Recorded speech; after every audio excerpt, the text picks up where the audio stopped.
Hello, class. All right, we have made it to lesson 14. So, here in lesson 14, we have an activity involving the bases and heights of triangles. So, you may be thinking, well, wait, didn't we do that back in Unit 1? And we did. But we still want to be up to date on how to find uh, the area and the bases and the heights of triangles. And now we're using fractional lengths. So, it's a review of how the fractional lengths fit into a math task that we know we're going to need to do at some point.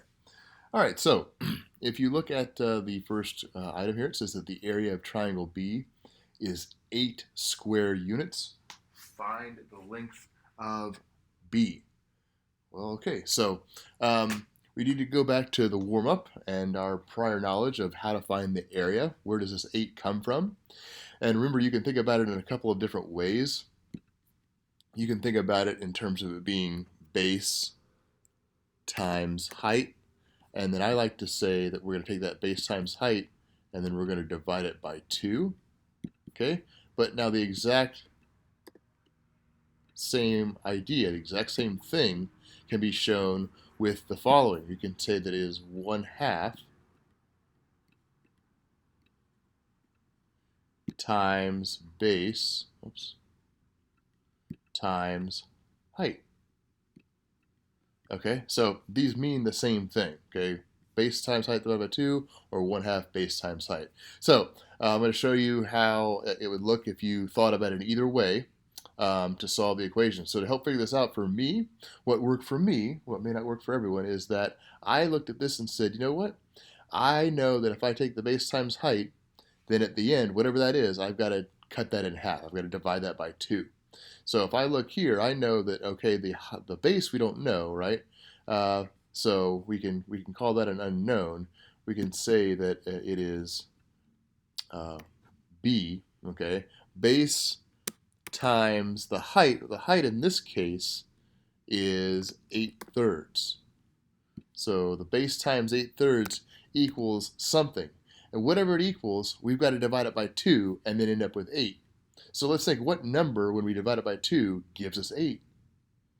You guessed it, it is 16, right? So we basically, we take this, we double it, because we know that to get base times height, we're going to have to cut that number in half, and it's going to have to give us 8. So this would be our equation that we could work with here, right? Base times 8/3 equals 16. Okay, and then if you remember from a lot of previous activities we've done, you may be able to recognize that this here, okay, you've seen this before as like an unknown. I've oftentimes just had like an unknown there, right? Okay, in this case we just happen to know that it's B. But this is also going to be the same thing as 16 divided by 8/3. Okay, so same thing. So let me go ahead and I'm going to go ahead and I guess we'll use our tool here. So we have 16 divided by 8/3. That's 16 divided by 8/3. Well, okay, let's go back to our rule on dividing fractions. Right, we're dividing by a fraction. This is really going to be the same thing as 16 times 3/8. All right, and so we can, if it helps you, you can think of this as 16 over 1, right? And then I'd always recommend looking to cross cancel. You can see here 16 over 8. This is the same thing as 2 over 1, right? And so we're left with 2 times 3, that's 6. 1 times 1 is 1, so it would be 6 over 1, but we don't have to write the 1. So that would be how the area would work there. Now, let me erase all that, and let me show you what it would look like if you were to think about it with the formula written this other way here, where it says 1/2 base times height. So if you had it that way here, the way this would work in this case is you would have 1/2 times, we would say, we go ahead and put the height first, 8/3, since we know that, 1/2 times 8/3 times the base that we don't know, and that equals 8. Okay, and so you can go through and you work this out. This is going to be 4/3, right? This is going to be 8/6. 1 times 8 is 8. 2 times 3 is 6. 8/6, which is the same thing as 4/3. 4/3 times b equals 8. We would divide by 4/3, and you're still going to end up with 6 that way. Okay, so remember these formulas right here. Let me draw a little line between them. These two formulas, they're saying the same thing, right? They're going to look different to you, to most of you anyway, but they're saying the same thing. Okay. All right, so that's number 1. For number 2, so we have the area of triangle C is 54/5, 54/5 square units. What is the length of H? All right, show your reason. Okay, so again, I would think of this as being, we're going to get base times height, and then whatever we get from that, we're going to have to divide it by 2. Okay, so I want to take the area they gave us, and I want to actually double that and see what we're going to end up with. So if we actually double 54/5, right, this is going to be 108/5. Okay, we're going to multiply it times 2. So I'll show you that here in case it wasn't clear why that is. So 54/5 times 2. So that is going to give us what base times height is before we cut it in half, right? So 54/5 times 2. 54 times 2, that's where the 108 comes from. And then remember, for this 2, if we put it over 1, then you're just going to end up having 5 times 1, which is 5. So that's how you get 108/5. I just doubled it the same way that I doubled 8 to get 16 down here over here. Okay, so 108/5 would be what base times height is, right? And so what that means is that, just as the same way we did here, we're talking about taking, in this case, we know the base, right? We know that the base is what? 3 3/5.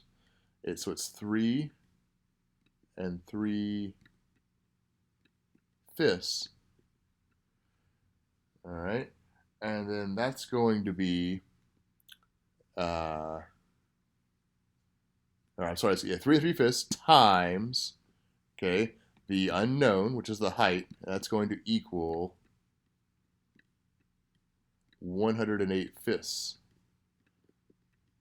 which means that we're going to be actually taking the 108/5 and dividing it by the base.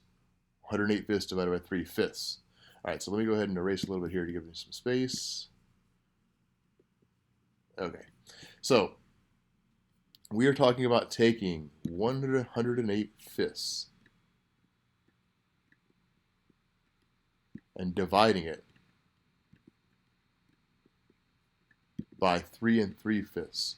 Okay, we should know by now when we're working with calculations, if we're going to have a mixed number, we want to go ahead and convert it back to fraction form so it's easier to work with. So 3 3/5, 3 times 5 is 15, plus 3 is 18/5. So this is really going to be 18/5. Okay, and then we go back and remember that we're dividing by a fraction, so this is going to become multiplication. So 108/5 stays the same, but then we're going to switch to multiplication here and flip the fraction upside down. We're finding the reciprocal, which means it's 5/18. And then cross-canceling can help you out a lot here. You see how we have 5 and 5? Yeah, 5 and 5, this is really going to become 1s. Both of them will become 1. And so you're just left with 108/18.